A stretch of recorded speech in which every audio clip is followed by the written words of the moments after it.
Mr. Colin Maggs. He's local railway author, and he's going to look at the historical aspects. Hi, good evening, ladies and gentlemen.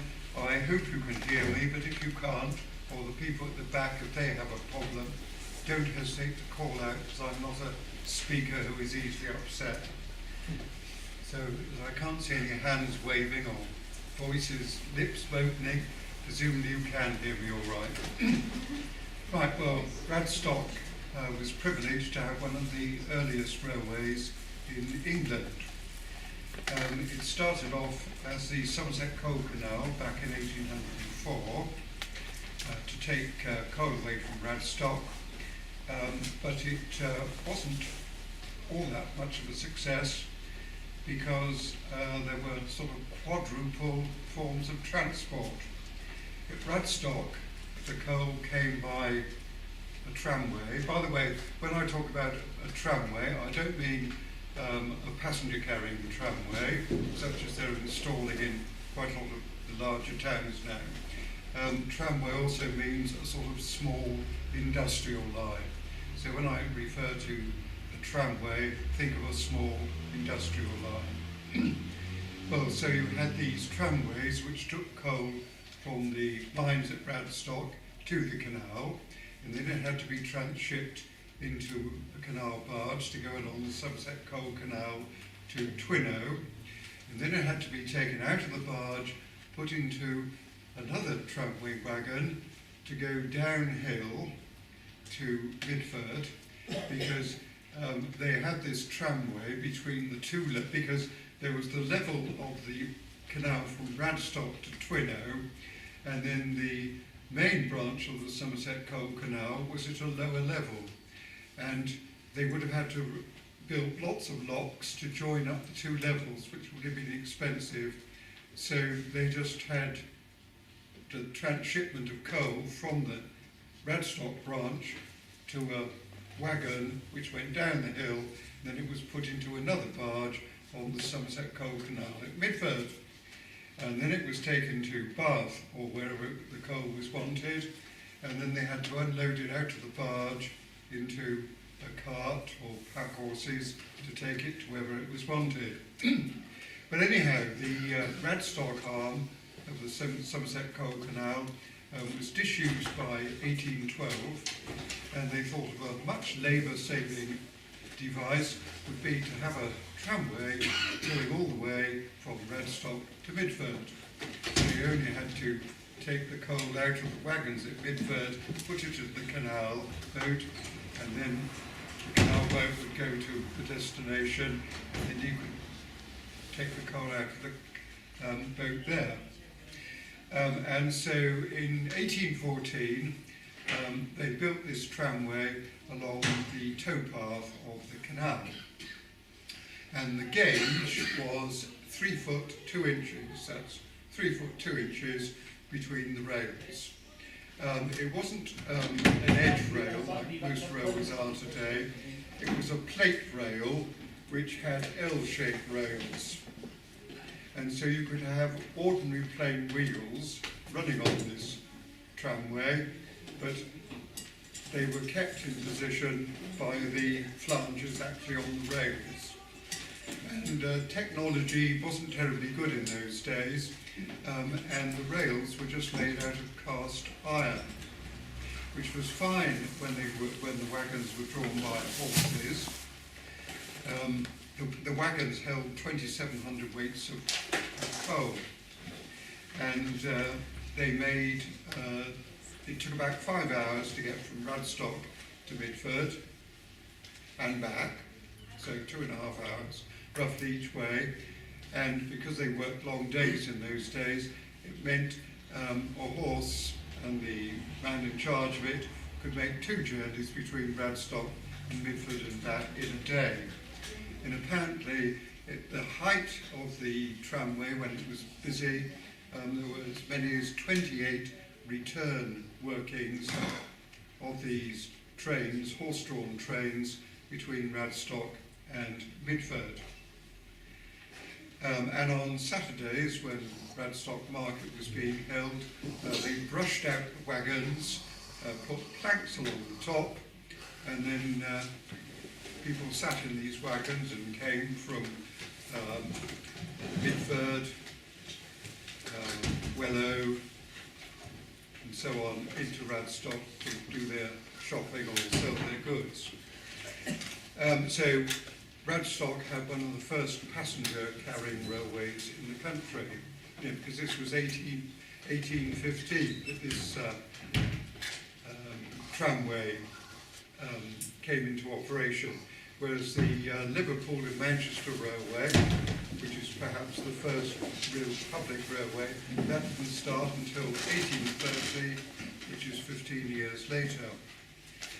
Anyhow, the people in Radstock were imaginative, as they are now, I expect, and in 1826, William Ashburn, who was the engineer to Llandown Colliery, built a steam locomotive, and that could haul 9 loaded wagons between Llandown and Midford at a speed of 3 3/4 miles an hour.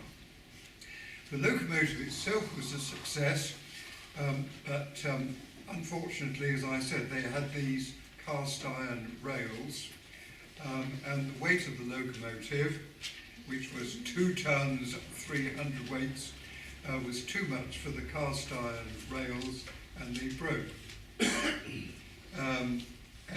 So although the locomotive was a success, and remember this was 1826, so that's 4 years before the Liverpool and Manchester Railway, although the locomotive was a success, because of the cast iron rails, they couldn't go on using it. So it ended up at Llandown Colliery. It's a stationary engine. And the tramway itself sort of faded away around about 1866. Right, well, meanwhile, the Great Western Railway had been built between Paddington, London and Bristol, and they had branches from the Great Western Railway. One of the branches, which was received an Act of Parliament in 1845, was to build a line from Thingley Junction, which is just west of Chippenham, to Weymouth. It was called the Wilts-Somerset Weymouth Railway, and they were going to have a branch to the mines at Radstock. And Isambard King de Brunel was the engineer of this railway. And Isambard King de Brunel was fond of the broad gauge, where you had the rails 7 1/4 inches apart instead of the standard gauge of 4 8 1/2. Anyhow, unfortunately there was a financial slump round about the time, and people just didn't invest the money in the Wilts, Somerset and Weymouth Railway. So although they had the Act in 1845 and they started building it, unfortunately work didn't go ahead as rapidly as they'd hoped. Act 1845, 1851, they actually started building the branch from Radstock to Frome. And the cost was about £11,000 a mile. And it was single track, because it was just for coal. They weren't going to carry passengers at first. The single track opened to coal traffic in November 1854. Now, Ludlow's colliery at Radstock was linked directly to the railway, but unfortunately the other mines weren't linked directly to the lines. So they had this trouble of transferring the coal from one conveyance to another. And so, apart from Ludlow's colliery, to get the coal onto the Great Western Railway, they had to load the coal into these small wagons, which were then taken through Ludlow's colliery, and of course they had to pay a toll to go through Ludlow's colliery, and then they were able to access it to the Great Western Railway, where they were able to tip it into the broad gauge wagons, and it could be taken wherever it had to be taken.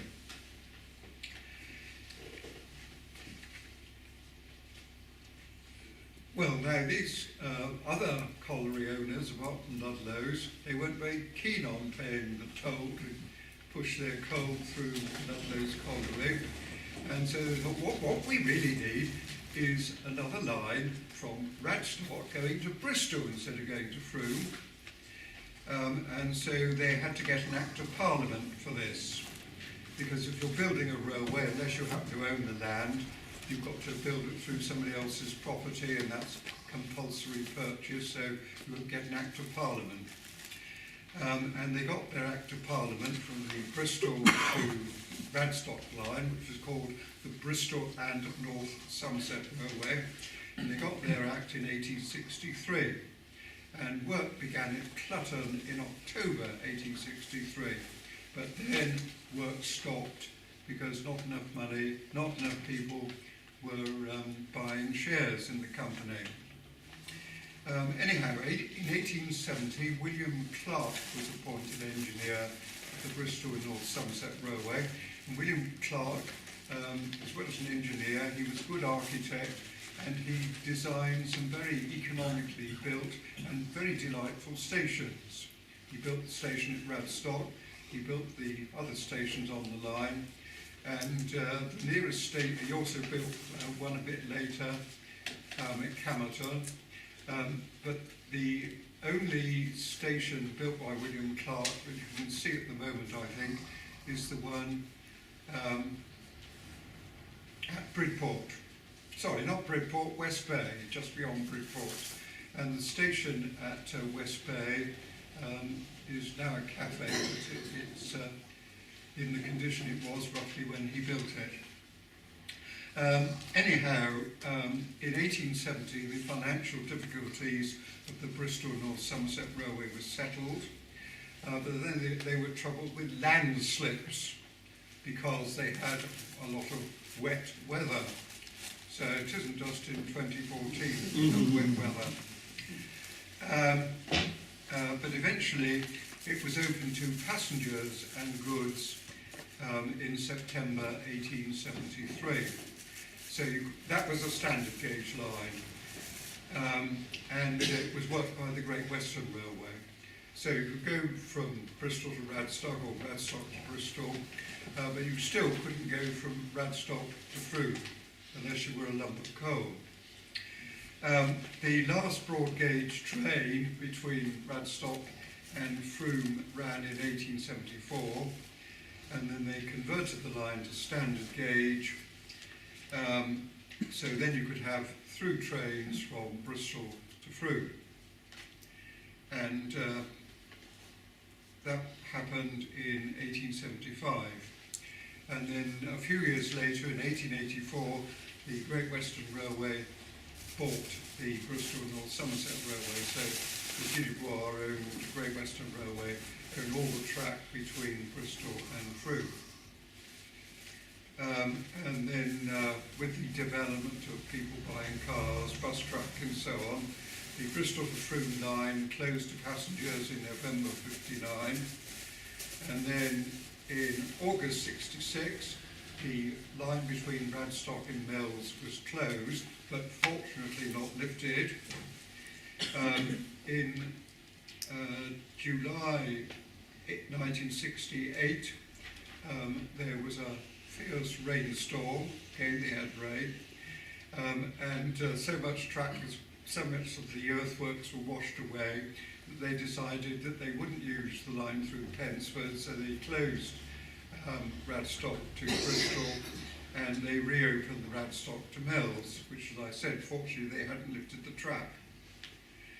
And then the last coal was lifted at Kilmersdon in August 1973, and in September at Rislington. And so there was no more coal traffic going out, and the only traffic to and from Radstock were wagon repairs at Marcroft. And that closed, and the last train went out on the 29th of June 1988. And then the track was officially closed between Radstock in Hapsford Loop, because of course beyond they still used it for stone trains. Yeah, but fortunately the track was still left between Radstock and Hampstead Loop.